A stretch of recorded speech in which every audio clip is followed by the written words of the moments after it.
Welcome to the Final Expense Sales Academy, the hub for mastering the art of final expense life insurance sales. If you're looking to become a pro in the final expense industry, you're in the right place. My name is Kyle Williams, and I'm your host to go through the ins and outs of the final expense business, from tips to tricks to industry insights. We cover everything you need to close deals with confidence, provide true value to your clients, and become a better insurance agent. So hit that subscribe button and let's get started on elevating your sales game one video at a time.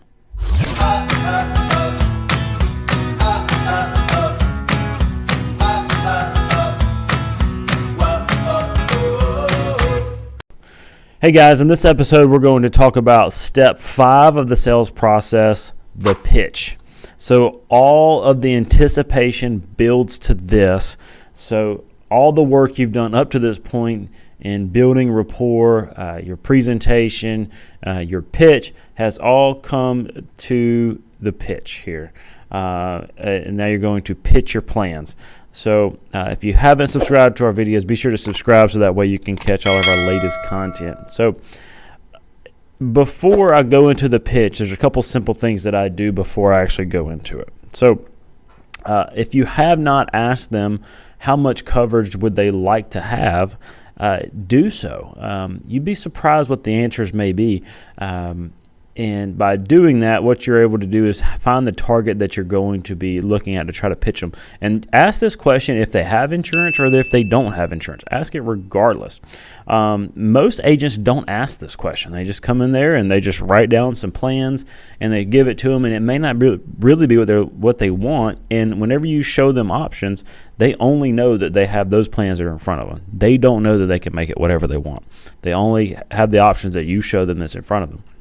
And then by asking them these questions, it can emotionally make them buy into it, because now they have earmarked how they want the money to be used when you ask that question. So it can give it a little bit more of an emotional buy. So now how to do the pitch. So the pitch is not just write down some numbers or tell them some numbers and move on. You have to have a little bit of art to it. So the best way to do a pitch is to write down 3 options. It's enough options for them to see different plans, but then it's also not too many where it's overwhelming. So 3 is a good number to use. Most agencies have some type of pitch sheet that have 3 different little boxes for you to be able to fill in that's agency branded. If you don't have that, just do it on a piece of paper. It doesn't have to be anything crazy. And this helps keeps things simple. They don't become overwhelmed in so many different plans. And then what this also does is it gives them the ability to be able to look at the plans and think. Because if you just told them the plans, they have to try to remember it and all that stuff. But if you write it down, they can look at it and they can think about, does this plan right here, is it affordable for me? Is this what I want? They can actually critically think about it. And it's so much easier for them to think about it when looking at it than trying to see it in their head when you told them and think about it that way. So now that you have pitched them, it's now time for them to pick a plan. So at this point in the process, you've written down 3 options for them and you've slid it across on them. So now what I do is when I put it in front of them, make sure to go over the options with them.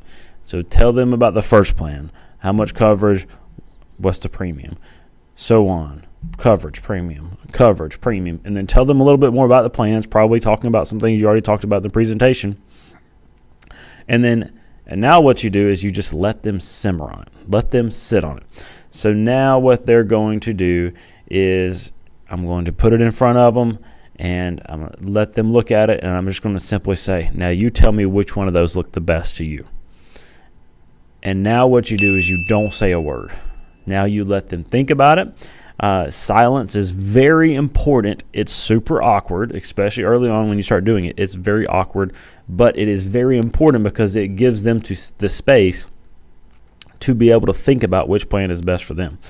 And you're probably going to anticipate some objections, which we will cover all of that in the close, and we'll go into that. But at this point, once you slide the paper in front of them and ask them for them to tell you which plan looks the best, and you have completed the pitch. So that is step 5 in the sales process. Be sure to subscribe so that way you can catch all of our latest content. If you have any questions, be sure to comment below. If you receive something valuable here, share it with your friends, share it on social media, and comment below what was your favorite piece of content in this video, and we'll see you in the next episode.